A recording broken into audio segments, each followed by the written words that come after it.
चलें जनाब, तो आज हम बना रहे हैं जी फ़िश पकौड़ा। इसके लिए मैंने तकरीबन 2 किलो फ़िश ली है। फ़िश फिलेज़ हैं, मैं बोन वाली फ़िश नहीं खाती, बोनलेस फ़िश फिलेज़ मैंने लिए हैं 2 किलो। और उसके मैंने छोटे पीसेस में कैसे दिखाऊं, उसमें मैंने बेसन डाला हुआ है।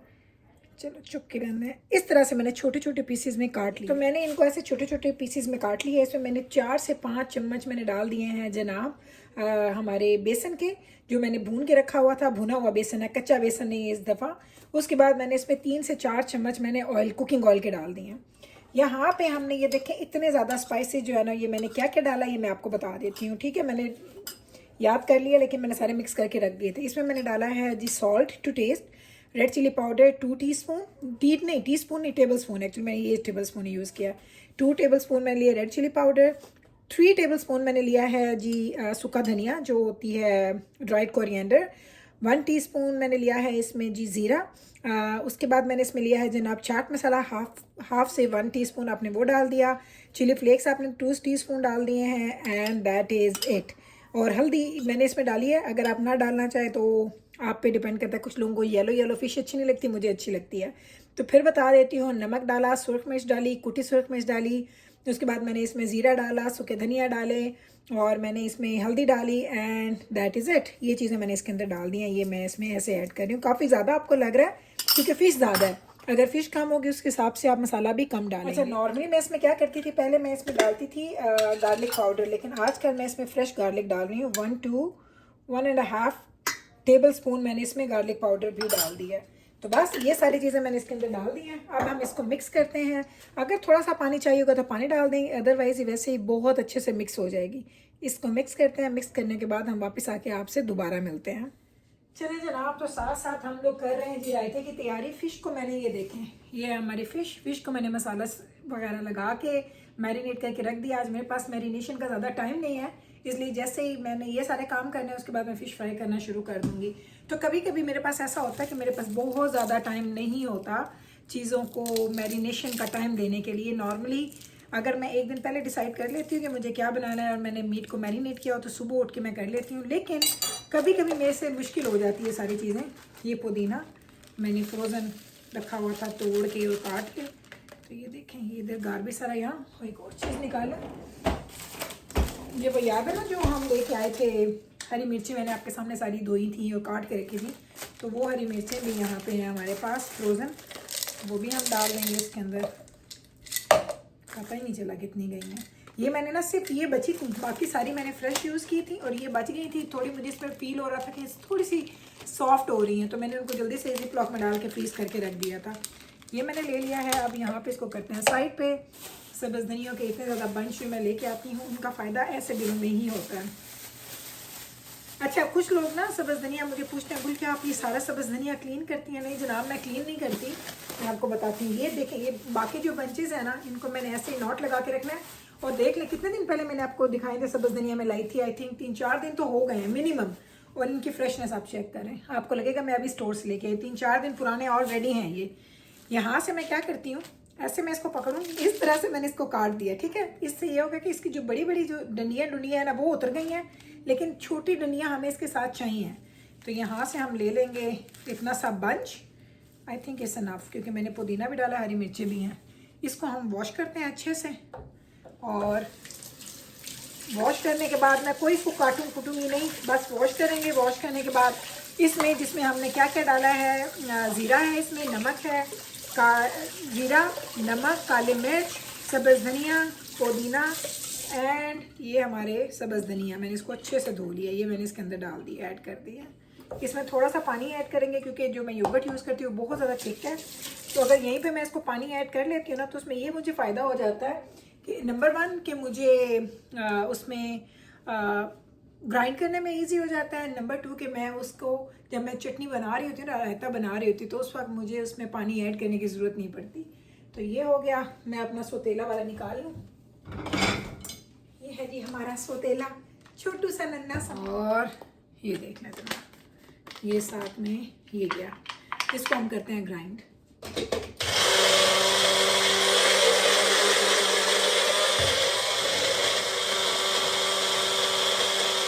चलें जी, अब इसको मैं दही में ऐड करूँगी, एंड दैट इज़ इट। रायता हमारा रेडी है। 10 से 15 मिनट के बाद हम फ़िश फ्राई करना शुरू करते हैं। यहाँ पे मैंने क्या किया है, डॉक्टर साहब के लिए मैंने उनकी सैलेड की प्लेट बना दी है। बस इतना ही सैलेड खाते हैं वो, मुझे कहते हैं इतना ज़्यादा मुझे ना देना कि फिर वो मैं बहुत ज़्यादा खा नहीं सकता। तो मैंने सैलेड की एक प्लेट बना दी है, इसमें मैं सब चीज़ें डालती हूँ। इसमें मैंने क्या डाला है, लेटस डाला है, मैंने पेपर्स डाले हैं, like green pepper, yellow paper, जो भी आपके पास हैं, अनियंस डाले हैं मैंने, फिर इसमें मैंने कैरेट्स डाली हैं, क्यूकम्बर डाला है एंड टोमेटोज़ डाले हैं। तो ये सारे, इसके ऊपर उनको उनकी फेवरेट ड्रेसिंग्स डाल के दे दूँगी, ये उनका सैलेड कंप्लीट हो जाएगा। यहाँ पे मैं बनाने लगी थी रायता, तो मैंने कहा चलिए अब आपको दिखाऊँ। ये आप मुझे बताएं, आप में से कौन कौन ऐसा है, ये मैंने पूरा दही यूज़ किया और ये 1 चम्मच मैंने इस डब्बे में पता नहीं क्यों छोड़ दिया और पूरा डब्बा जगह घेर के खड़ा हुआ था। मैं हंसती हूँ कभी कभी ना, इंसान पता नहीं कैसी हरकतें करता है। ये नहीं कि जो चीज़ भी मैं बना रही थी, बेशक वो रायता बना रही थी या लस्सी बनाए थे, भाई मैंने ये 1 चम्मच, ये देखें एग्जैक्ट 1 चम्मच मैंने बचा के रखा था।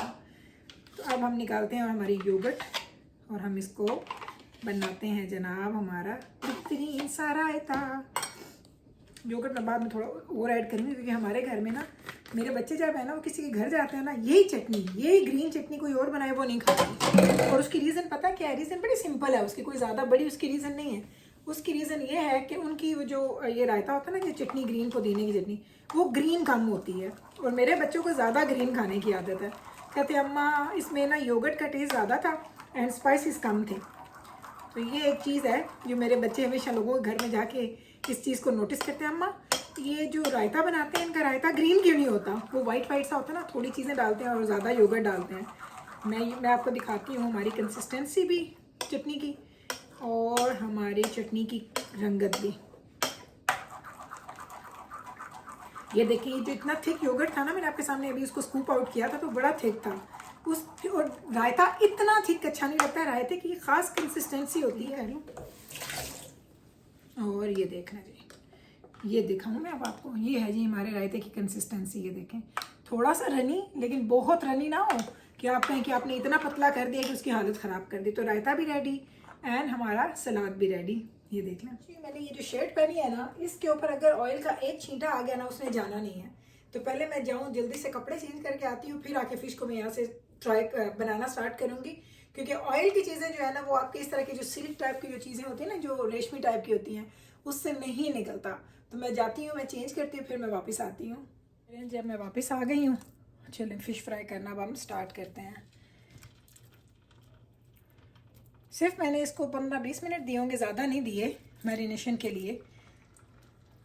वैसे जितना ज़्यादा टाइम आप लगाएंगे उतना ज़्यादा बेहतर है, लेकिन कभी ऐसा होता है ना, कभी कोई इमरजेंसी में गेस्ट आ गए या आपका माइंड बन गया कि आज फ़िश पकौड़ा ही खाना है, तो बस इतना आपको ना वो तड़पने की ज़रूरत नहीं है। फ़िश निकालें फ्रीज़र से, डीप फ्रॉस्ट करें एंड फिर उसको आप आराम से मैरिनेट थोड़ी देर के लिए करें, साथ ही आप बनाना शुरू कर दें। आपके सामने मैं बना रही हूँ। फ़िश का ये जो पहला हमने डाला था ना बैच, ये इसका पूरा हो गया और मैं अब आपको दिखाती हूँ इसका फाइनल लुक भी। चाट मसाला भी इसमें डालेंगे और फिर इसको प्लेट में हम डॉक्टर साहब को देंगे भी। सबसे पहले मैं डॉक्टर साहब को देती हूँ घर में, ये हमारे घर का रूल है। ऑल दो डॉक्टर साहब हमेशा कहते हैं बच्चों को पहले दो, बच्चों को दो, पर मैंने ये पता ये बच्चों को सिखाने के लिए चीज़ें होती हैं। लाइक अगर मैं बच्चों को पहले खाना दे दूँगी ना उनके बाबा से, तो वो एक बड़ों का एहतराम, वो जो हमारे बुज़ुर्गों का एक होता था ना, हमारी ट्रेडिशंस होती थी, तो वो बच्चों को कैसे पता चलेंगे, क्योंकि वो जॉइंट फैमिली में तो रहते नहीं हैं, वो तो एक रहते हैं जनाब जी न्यूक्लियर फैमिली में। तो वहाँ पे ये चीज़ें ना माँ बाप की, ख़ास तौर पे माँओं की, मैं कहती हूँ बाप की भी बहुत ज़्यादा है इसमें रिस्पॉन्सिबिलिटी, लेकिन माँ की रिस्पॉन्सिबिलिटी के साथ ना बाप की रिस्पॉन्सिबिलिटी भी ना मैच नहीं करती। ट्रस्ट में ये हमें चाहिए है, माँओं को चाहिए है कि वो बच्चों को ना सिर्फ बाप का, उनके बहन भाइयों का, सबका एहतराम करना, कैसे चीज़ें लेके चलनी है। और ये चीज़ें सिर्फ आपको प्रैक्टिस के साथ आती हैं। ट्रस्ट में ये प्रैक्टिस के बगैर चीज़ें नहीं आती। तो आप हमेशा मुझे पूछते हैं ना कि गुल आपके बच्चे माशाल्लाह बड़े वेल मैनर्ड लगते हैं, बड़े तमीज़ वाले हैं, तो आप क्या करती हैं? तो जनाब इसके लिए बस कुछ भी नहीं करना, सिर्फ आपको अपनी आदतें जो हैं वो आपको अपनी आदतें चेंज करनी होंगी। जो हम पाकिस्तान में कभी जिन चीज़ों को इग्नोर भी कर देते थे ना, यहाँ पे हम वो नहीं कर सकते। यहाँ पे हमें उन चीज़ों को बहुत ख़ास ख्याल रखना। तो फिर ये हो गया ना कि चलो माँ ने नहीं सिखाया तो नानियाँ दादियाँ सिखा देंगी, नानी दादी ने नहीं सिखाया तो दोस्त यार सिखा देंगे, टीचर सिखा देंगे। यहाँ पे और तरह के मैनर्स हैं जो बच्चों के काम आते हैं। सो यहाँ पे माँ बाप की जिम्मेदारी जो है ना वो बहुत बढ़ जाती है, क्योंकि ये आपके बच्चे हैं और आपने ही इनका ख्याल भी रखना है। तो ये देख लें जनाब फ़िश की शक्ल हमारी।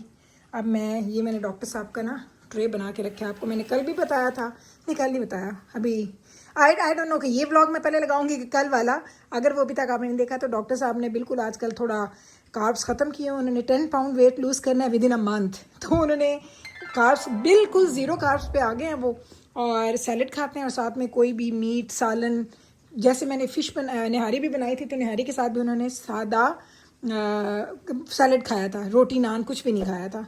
तो अब मैं डॉक्टर साहब की प्लेट बना लूँ फिर आपको। ये बन गई है डॉक्टर साहब का आज का डिनर। मीट का पोर्शन आपको फिर बढ़ाना पड़ता है, अगर आप कार्ब्स नहीं खाएंगे तो आपकी बॉडी को जो न्यूट्रिएंट्स चाहिए होते हैं वो आपके कम मीट से फिर पूरे नहीं होते हैं। तो मैंने उनको एक अच्छी खासी ये प्लेट है, ये मैंने बना के दे दिया है, एक अच्छा साइज़ का सैलड है, उस पर ड्रेसिंग्स डाल दी हैं, एंड दैट इज़ इट। ये है उनका आज का डिनर।